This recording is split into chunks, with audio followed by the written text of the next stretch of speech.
کے بعد انہوں نے یہ بھی لکھا کہ اس کتاب میں ہم نے کیا انداز اختیار کیا ہے، کیا اسلوب اختیار کیا ہے، بہت لمبا چوڑا لکھنے کی کوشش کی ہے، ساری چیزوں کو جمع کرنے کی کوشش کی ہے، یا اختصار سے لکھا ہے۔ تو ہم سب سے پہلے دیکھتے ہیں کہ مقدمے میں انہوں نے کیا لکھا ہے اور کیا کہنے کی کوشش کی ہے۔ امام ابن حبان رحمۃ اللہ علیہ بسم اللہ الرحمن الرحیم کے بعد الحمدللہ المتفرد بوحدانیت الالوہیہ اس کے ذریعہ اس کتاب کا آغاز کیا ہے۔ تو دیکھیں کہ ایک طریقہ رہا ہے کہ جب مصنفین یا علماء کرام خطبے بیان کرتے ہیں یا کچھ کتابیں لکھتے ہیں تو کچھ علماء بسم اللہ الرحمن الرحیم پر اکتفا کر کے اپنی بات شروع کر دیتے ہیں، اور کچھ علماء بسم اللہ الرحمن الرحیم اور اسی طرح حمد و ثناء کو بھی اکٹھا کرتے ہیں۔ بہرحال دونوں سنت ہے، اور اگر کسی ایک پر بھی اکتفا کر لیا جائے تو بھی بہتر ہے۔ جیسے آپ دیکھیں نبی صلی اللہ علیہ وسلم صلح حدیبیہ کے موقع پر آپ صلی اللہ علیہ وسلم بسم اللہ الرحمن الرحیم لکھا کر کے وہ جو صلح نامہ تھا لکھا رہے تھے، تو انہوں نے مشرکوں نے اعتراض کیا تھا۔ تو اگر بسم اللہ الرحمن الرحیم ہی پر اکتفا کر لیا جائے یا حمد و ثناء پر اکتفا کر لیا جائے تب بھی یہ چیز کافی ہے اور سنت کی ادائیگی ہو جاتی ہے۔ تو کہتے ہیں کہ اس کے بعد مقدمے میں اللہ رب العالمین کی بڑائی بیان کرتے ہوئے کہ ساری تعریفیں اللہ رب العالمین کے لیے ہے جو وحدت الوہیت میں اکیلا ہے۔ اللہ رب العالمین کی عبادت ہی کی جا سکتی ہے، اس کے علاوہ اللہ رب العالمین کے علاوہ کی عبادت نہیں کی جا سکتی۔ اللہ رب العالمین کی عبادت کا اکیلا مستحق ہے، اور اللہ رب العالمین اللہ رب العالمین کی جو ربوبیت کی عظمت ہے، جلالت ہے، اللہ رب العالمین اس کی بنیاد پر وہ غالب ہے، اور اللہ رب العالمین ہر ایک نفس کے عالم نفس کے بھی یا ہر ایک انسان کے نفس کو موت دینے پر قادر ہے۔ اللہ رب العالمین جب چاہے، یہاں دیکھیے بڑائی بیان کی جا رہی ہے، تو اس اللہ رب العالمین کی جو الوہیت میں اکیلا ہے اور ان کی عظیم بادشاہت ہے اور اللہ رب العالمین قادر ہے، اس انداز سے بیان کیا جا رہا ہے۔ دراصل کتاب کی مناسبت سے بسا اوقات جو حمد و ثناء ہوتے ہیں اسی مناسبت پر بنائے جاتے ہیں۔ تو یہاں بھی اسی انداز کا انہوں نے اسلوب اختیار کیا ہے۔ دیکھیے آپ بتا رہے ہیں کہ اللہ رب العالمین جب چاہے دنیا کو ختم کر دے، جب چاہے ہمیں ختم کر دے، تو ہمیں چوکنا رہنا چاہیے۔ ہم تعریف کر رہے ہیں اللہ رب العالمین کی اس کے ذریعہ، تو ہمیں چوکنا رہنا چاہیے۔ اور اسی طرح اللہ رب العالمین دنیا کے حالات کو اور دنیا کے یعنی ماحول کو جب چاہے اللہ رب العالمین تبدیل کر سکتا ہے، بدلتے رہنے والا ہے، اور انسانوں پر طرح طرح کی نعمتیں، اتنی نعمتیں نشاور کرنے والا ہے کہ جس کو ہم شمار نہیں کرتے، ہم نہیں کر سکتے۔ اللہ رب العالمین فرماتا ہے کہ اگر تم اللہ کی نعمتوں کو شمار کرنا چاہو وَإِن تَعُدُّوا نِعْمَتَ اللَّهِ فَلَا تُحْصُوهَا، تو تم اسے گن نہیں سکتے، شمار نہیں کر سکتے۔ انسان کے بس میں ہے ہی نہیں کہ اللہ کی نعمتوں کا شمار کر سکتے۔ ایک انسان پر کتنی نعمت اللہ رب العالمین نے کی ہے، کتنا احسان فرمایا ہے، کوئی نہیں گن سکتا۔ ایک انسان پر کتنی نعمتیں ہیں وہ نہیں گن سکتا۔ وہ ساری جو دنیا کے اندر جو ساری نعمتیں اللہ رب العالمین نے جو دی ہیں، عنایت فرمائی ہے، اس کا ایسا بہت ناممکن ہے، بلکہ محال ہے۔ اللہ رب العالمین کے علاوہ کوئی اس کو شمار نہیں کر سکتا ہے۔ اور اسی طرح اللہ رب العالمین کی تعریف ہے جس نے انسان کو، مخلوق کو پیدا فرمایا بغیر کسی مددگار کے۔ تعریف ہو رہی ہے تو تعریف اس کی جاتی ہے جو بہت بڑا ہو، بہت عظیم ہو، جس کے اندر نقص نہ ہو، کمی نہ ہو۔ تو اللہ رب العالمین کیا کمی؟ اللہ رب العالمین ساری کائنات کو پیدا کیا، ساری نعمتیں انہیں دے رہا ہے بغیر کسی مددگار کے۔ آج دنیا میں انسان مدد لے کر کے اپنے چیلوں سے، اپنے نوکروں سے اور اپنے حواری مواری سے مدد لے کر کے کوئی کام کرتا ہے، کوئی کام سر انجام دیتا ہے، اس کے باوجود یعنی فخر و غرور میں دیکھیے کس قدر مبتلا ہوتا ہے۔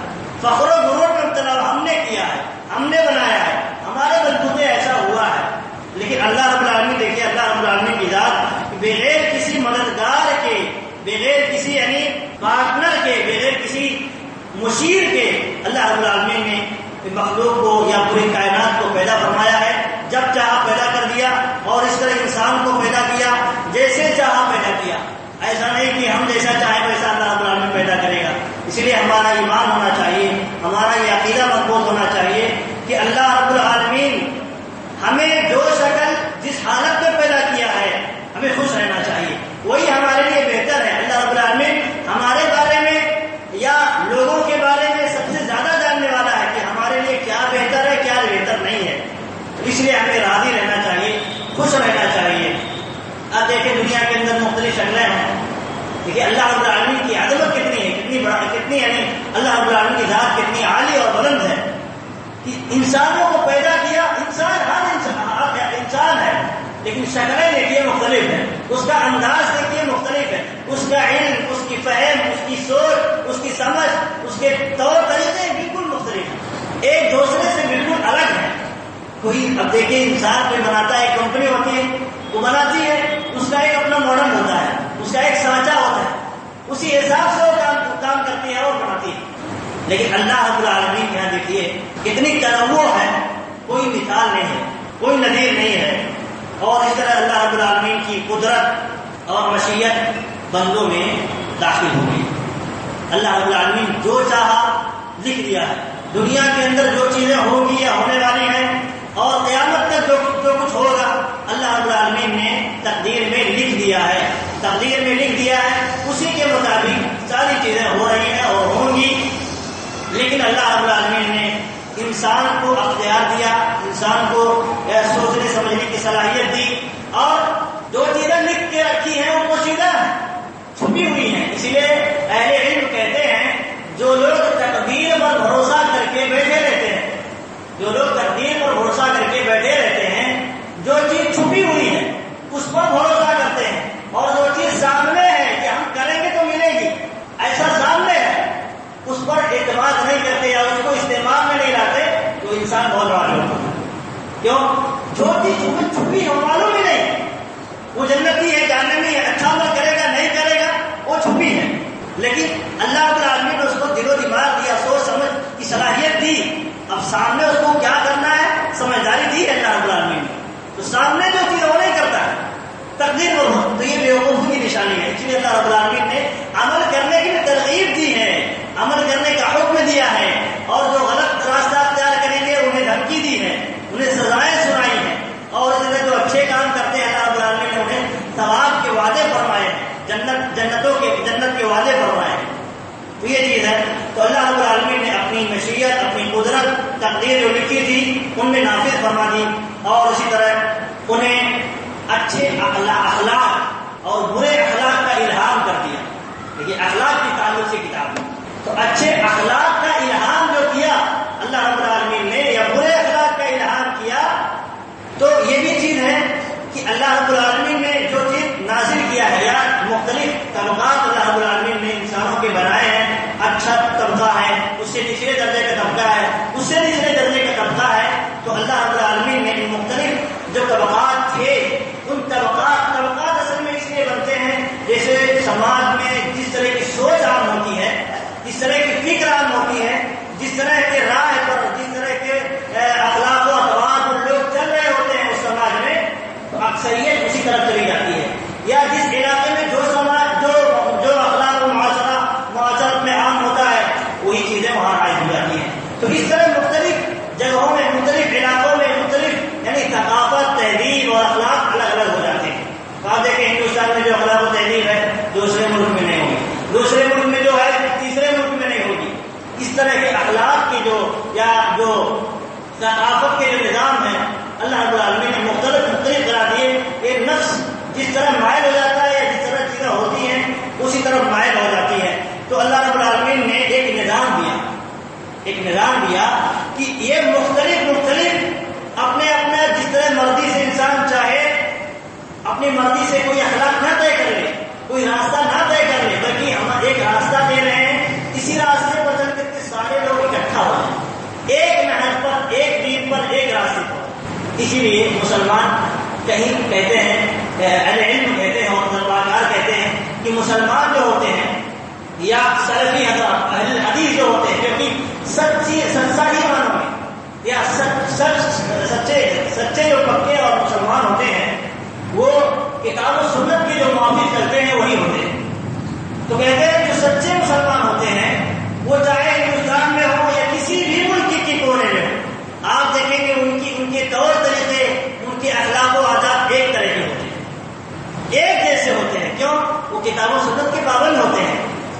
سنت میں ایک ہی چیزیں ہیں، ایک طریقہ بتایا جائے گا، اسی پر چلنا ہوگا. اس کے علاوہ جو طریقے ہوں گے، جو صحیح طریقے نہیں ہوں گے، اس کی پابندی ہمیں نہیں کرنی ہے. تو اللہ رب العالمین نے یہ طریقہ بھی دیا. پھر یہاں فرمایا اس کے باوجود بھی کچھ اللہ رب العالمین نے جو کچھ یہاں لکھ دیا ہے اور جو کچھ کر دیا ہے، ہر کوئی اپنے اپنے موقع پر خوش ہے اور کہتا ہے کل حزب بما لدیہم فرحون. اللہ رب العالمین فرما رہا ہے کہ ہر ایک جو اس کے پاس ہے، جو گروہ دنیا کے اندر ہیں، جو سوسائٹی یا جو جس فکر کے لوگ دنیا کے اندر ہیں، ہر کوئی اپنے سماج کے اس بات سے خوش ہے. جس بھی وہ سچویشن میں ہے، جس بھی اخلاق و عادات میں، جس بھی دین پر ہے، وہ خوش ہے. کہتا ہم جو بھی ہمارے پاس ہے وہی صحیح ہے اور اسی پر وہ خوش ہے. پھر اللہ رب العالمین کی گواہی دیتے ہیں کہ اللہ رب العالمین کے علاوہ کوئی عبادت کا حقیقی مستحق نہیں ہے. اسی نے بلند و بالا آسمان پیدا کیے. دیکھیے تعریف اللہ رب العالمین کی صحیح معنوں میں کیسے کی جا سکتی ہے جب اس کی نعمتیں یا اس کی عظمت، اس کی بڑائی اور اس کی پاور اور اس کی قدرت کو جب جانتے ہیں، سمجھتے ہیں، تب ہم اللہ رب العالمین کے سامنے سرنگو ہو جاتے ہیں اور اللہ رب العالمین کی تعریف کے بغیر نہیں رہ پاتے. کیوں؟ اس کی جیسی کوئی چیز نہیں. اس کے علم، اس کا علم، اس کی قدرت، اس کی طاقت کے مثل کوئی چیز نہیں. اس لیے ہمیں بے ساختہ اللہ رب العالمین کی تعریف کرنی پڑتی ہے اور ہمارے لیے یہ ضروری ہے اللہ رب العالمین کی تعریف کریں. اللہ رب العالمین وہ جس نے آسمان، بلند و بالا آسمان کو پیدا کیے، بغیر کسی ستون کے پیدا کیے. انسان دیکھیے عمارتیں بناتا ہے، کتنے ستون لگا کے رکھا ہے، کتنے سہارے لیا، کتنے لوگوں کو یعنی مددگار بنایا، اس کے بعد ہی بنایا. لیکن اللہ رب العالمین نے بلند و بالا آسمان بنائے، 7 آسمان بنائے تہ بتہ. لیکن دیکھیے بغیر ستون کی ہم نہیں دیکھتے کوئی ستون ہے یا نہیں. اللہ رب العالمین نے بغیر ستون کے یہ سب بنائے اور آسمان وہ ٹکا ہوا ہے. اور اسی طرح اللہ رب العالمین کی گواہی دیتے ہیں کہ جس نے زمین کو پیدا کیا اور زمین کی جو چیزیں ہیں، مٹی ہیں، اس کے اندر جو خزانے ہیں، اللہ رب العالمین نے اس کو پیدا کیا، جس کو ہم استعمال کرتے ہیں، اپنی زندگی میں استعمال میں لاتے ہیں. اور اللہ رب العالمین کے حکم کا کوئی پیچھا کرنے والا نہیں ہے. یہ اللہ رب العالمین جو فیصلہ کر دے اس فیصلے کی مخالفت کرنے والا کوئی نہیں ہے. اور اللہ رب العالمین کی قضا و قدر کو کوئی لوٹانے والا نہیں ہے. اللہ رب العالمین جو فیصلہ کر دیا، اب کسی کے بس میں نہیں ہے کہ اس فیصلے کے علاوہ کوئی فیصلہ کر لے. اللہ رب العالمین فرماتا ہے وَلَا يُسْأَلُ عَمَّا يَفْعَلُ وَهُمْ يُسْأَلُونَ. اللہ رب العالمین جو کچھ کر رہا ہے نہیں پوچھا جائے گا کہ کیوں اللہ نے ایسا کیا. اللہ رب العالمین سے نہیں پوچھا جا سکتا. کیوں؟ جو کچھ اللہ رب العالمین کر رہا ہے وہ عدل و انصاف کے ساتھ کر رہا ہے. کیوں؟ اللہ رب العالمین کہتا ہے ہم اپنے بندوں کے ساتھ ذرہ برابر بھی ظلم نہیں کر رہے، ذرہ برابر بھی ظلم نہیں کر رہے. جو کچھ اللہ رب العالمین کر رہا ہے اللہ رب العالمین سے نہیں پوچھا جائے گا. اس لیے جب جن کا ایمان کمزور ہوتا ہے تب کسی مشکلات میں، کسی سچویشن میں پڑتے ہیں تو اللہ رب العالمین کو یعنی برا بھلا کہنا شروع کر دیتے ہیں. جب یہ کفریہ عقیدہ ہے، یہ جو اعمال ہے، یہ جو بول ہے، یہ اللہ رب العالمین کو برا بھلا کہنا، اس طرح اگر انسان کرتا ہے تو کفر میں داخل ہو جائے گا. کیونکہ اللہ رب العالمین کی صرف بڑائی، بزرگی، تعریف کی جا سکتی ہے. کیوں؟ وہ اسی کا مستحق ہے. اس کے یہاں کوئی شر نہیں ہے یا اس کی طرف سے کوئی اس طرح کی چیز ظلم، زیادتی نہیں صادر ہوتی ہے کہ ہم اللہ رب العالمین کی یعنی برائی بیان کریں. اگر برائی ہمارے اوپر کچھ چیزیں نازل ہو جاتی ہیں، کچھ شر نازل ہوتا ہے تو ہمیں دیکھنا چاہیے کہ ہم کہیں برائی تو نہیں کر رہے ہیں کہ جس کی بنا پر اللہ رب العالمین ہماری پکڑ کر رہا ہے. یہ سمجھنا چاہیے. اللہ رب العالمین نہیں پوچھا جائے گا کہ کیوں تم نے ایسا کیا، لیکن ہم پوچھے جائیں گے. ہم پوچھے جائیں گے تو ہم جو کر رہے ہیں اس پر نظر رکھیں، اس پر غور کریں کہ کتنا درست کر رہے ہیں اور کتنا ظلم و زیادتی والا عمل کر رہے ہیں. اور اس کے بعد نبی صلی اللہ علیہ وسلم کی تعریف فرماتے ہیں کہ جس کو وہ نبی محمد صلی اللہ علیہ وسلم کی گواہی دیتے ہیں جن کو اللہ رب العالمین نے اپنا بندہ منتخب فرمایا اور اپنا رسول بنانا پسند فرمایا اور انہیں نور دے کر کے بھیجا. اللہ رب العالمین نے اس رسول کو نور دے کر کے بھیجا. اب کچھ لوگ یہ سمجھتے ہیں نور کا معنی وہ رسول خود نور ہے، رسول خود نور ہے. حالانکہ نور دے کر کے بھیجا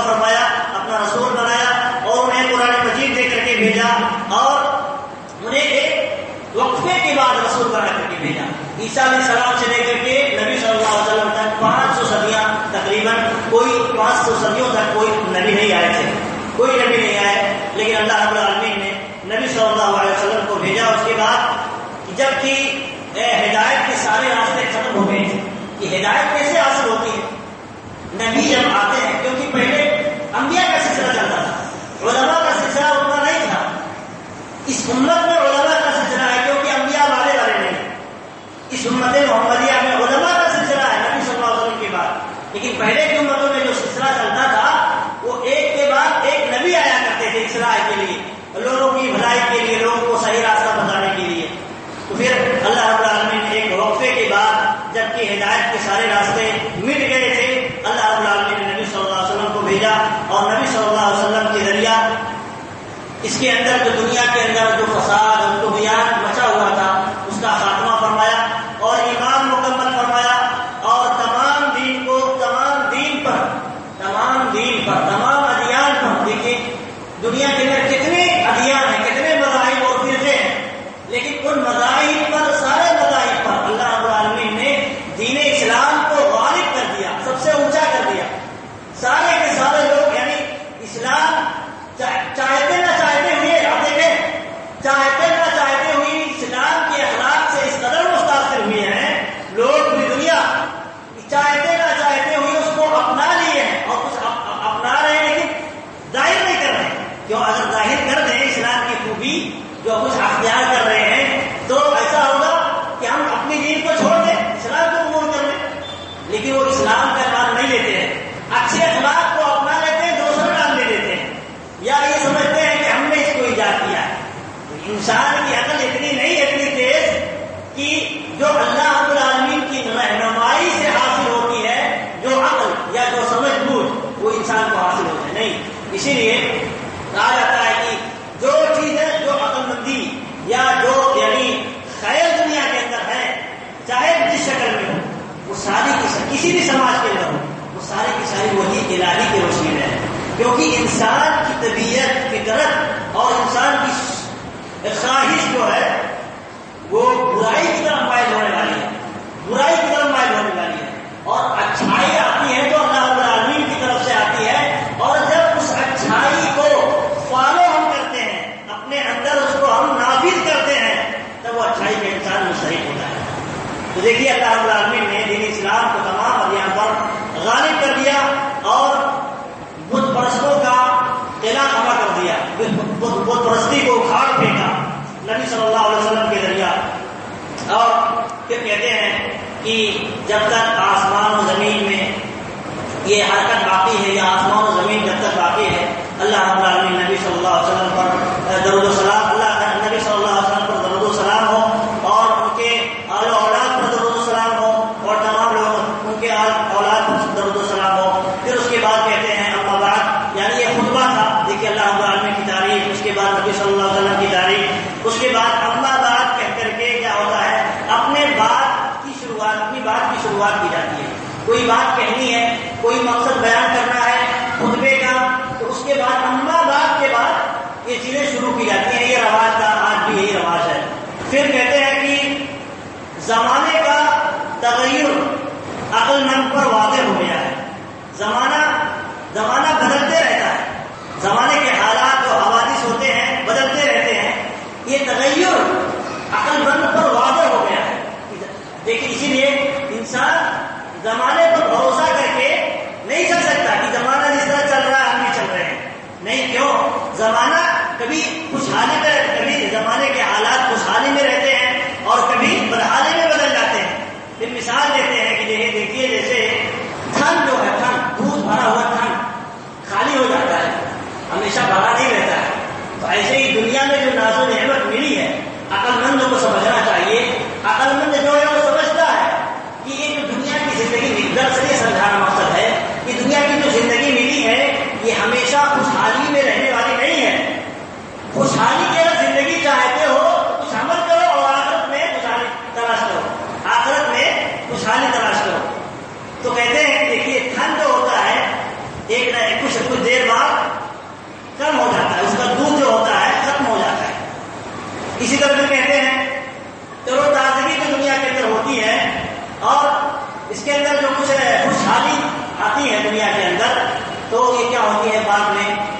تنگی میں مبتلا ہو جاتی ہے.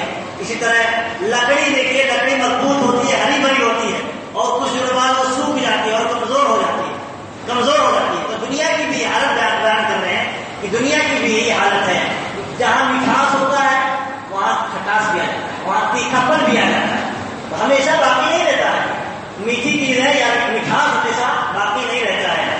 پھر کہتے ہیں اس کے باوجود سمجھا رہے ہیں یہ دنیا کی حالت ہے. دنیا کی حالت ایک حالت پر ٹکتی نہیں ہے دنیا. یہ حالت ہے دنیا کی. اس کے باوجود بھی کچھ لوگ ایسے ہیں جو اپنے آپ کو عقل مند کہتے ہیں، اپنے آپ کو عقل مند کہتے ہیں، اس کے باوجود اپنے خواہشات کی پیروی کرتے ہوئے عقل کے خلاف چیزیں کرتے ہیں.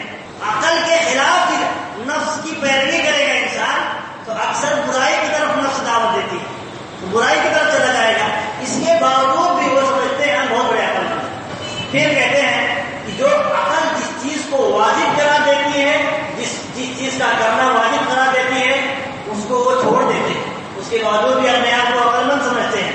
اور انہوں نے عقل کا بنیاد یا معیار یا ترازو، ان کے یہاں عقل پہچاننے کا یا کون سا انسان عقل مند ہے، کون سا انسان بیوقوف ہے، ان کے یہاں پہچاننے کا معیار یہ ہے کہ اس کے مشکلات کے وقت ایک مشکلات میں یا پریشانی میں گرے تو وہ انسان منافق بن جائے، وہ انسان منافق بن جائے یا وہ انسان مداہنت ہو جائے. مشکلات میں گرا، مثال کے طور پر ہندوستان میں رہتے ہیں. ہم ہندوستان میں کہیں اگر مشرکوں کی طرف سے غیر مسلموں کی طرف سے گھیراؤ میں آئے تو کیا ہمارا یہ رویہ ہونا چاہیے کہ ہم دین اسلام کو چھوڑ کر کے ان کے ساتھ ہو جائے؟ یہی منافقت ہے. دین اسلام کو چھوڑ کر کے غیر مسلموں کے طور طریقوں کو اپنا لے، یہ تو منافقت ہے.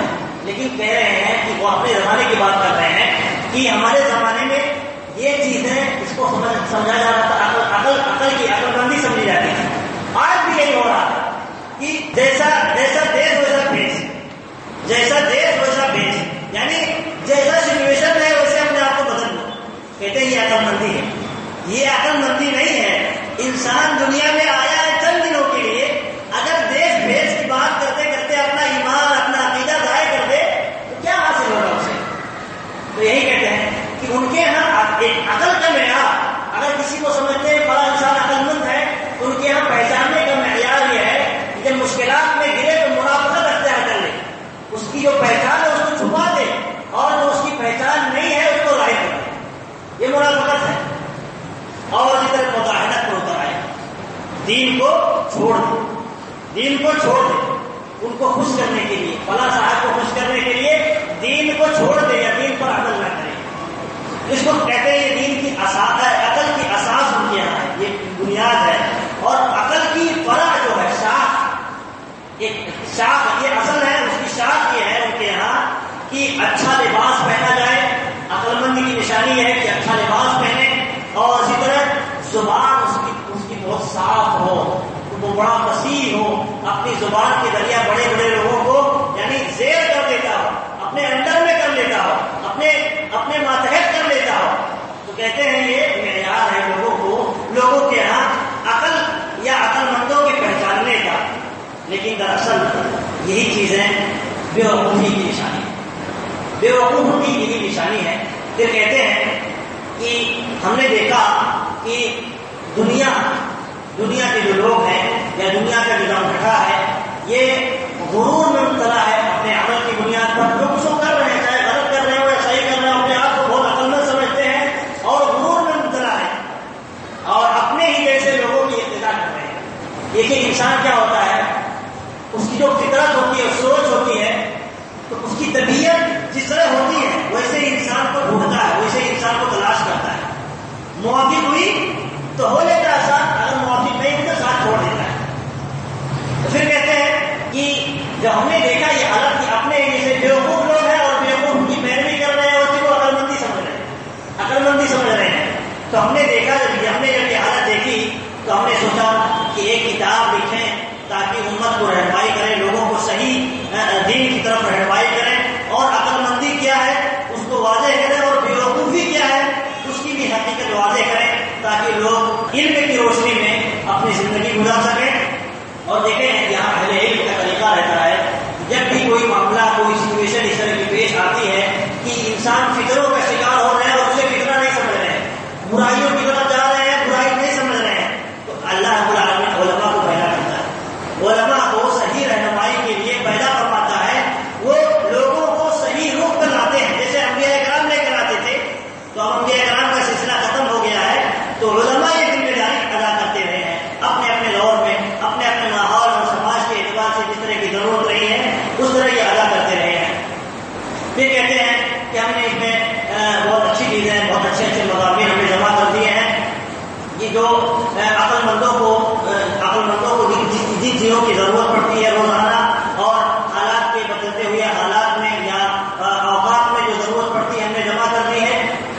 تو یہ کتاب جو ہے عقل مندوں کے لیے, عقل مندوں کی موجودگی میں تذکیر ہے, تذکیر کا کام کرنے والی ہے, یاد دہانی کرانے والی ہے, انسان بھول جانے والا ہے. تو یہ کتاب یاد دلانے والی کہ کون سی چیز عقل کی چیز ہے, کون سی چیز بے عقلی والی چیز ہے.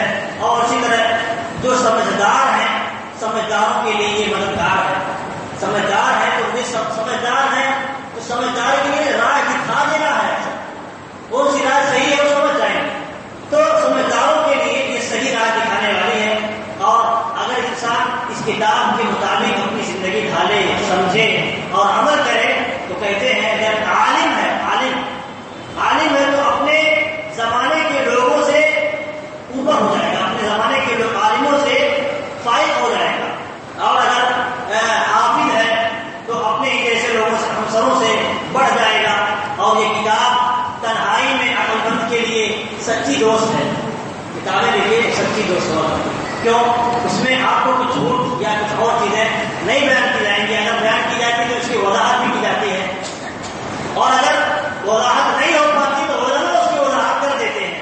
پھر اس طرح کہتے ہیں کہ صحراؤں میں یہ آپ کا محافظ ہے, یعنی جہاں جنگلات ہوں اور اس طرح کے خطرات ہوں, یا دنیا کی مثال ہے, دنیا میں اس طرح کے خطرات ہیں, تو یہ کتاب محافظ ہوگی, آپ کی حفاظت فرمائے گی. یعنی جو شرور ہے, فتن ہے, مسائل و مشکلات میں ہمیں کیا کرنا ہے کیا نہیں کرنا ہے, یہ رہنمائی فرمائے گی.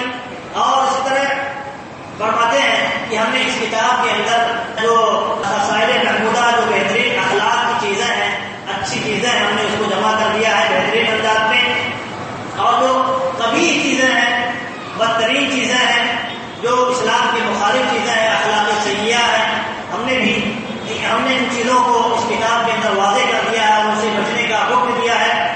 اختصار کے ساتھ ہم نے اس کتاب کو لکھا ہے, اور بہت زیادہ طول طویل یا بہت زیادہ چیزیں اس میں لانے کی ہم نے کوشش نہیں کی ہے.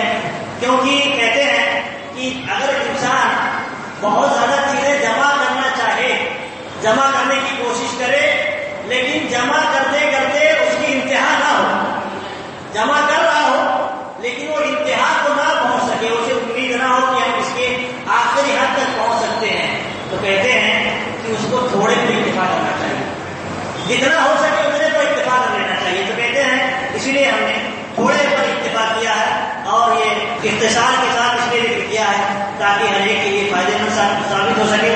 پھر اس کے بعد دعا کرتے ہیں کہ اللہ رب العالمین سیدھے راستے کی طرف رہنمائی فرمانے والا ہے, اور ہدایت کی طرف, بھلائی کی طرف رہنمائی کرنے والا ہے, ہدایت دینے والا ہے. اور اسی سے ہم اپنے اندرونی حالات کی اصلاح کی دعا کرتے ہیں, اور برے اخلاق اور برے انجام سے اللہ رب العالمین سے پناہ مانگتے ہیں. اور اللہ رب العالمین ہی بہت کریم ہے, رؤوف ہے, رحیم ہے.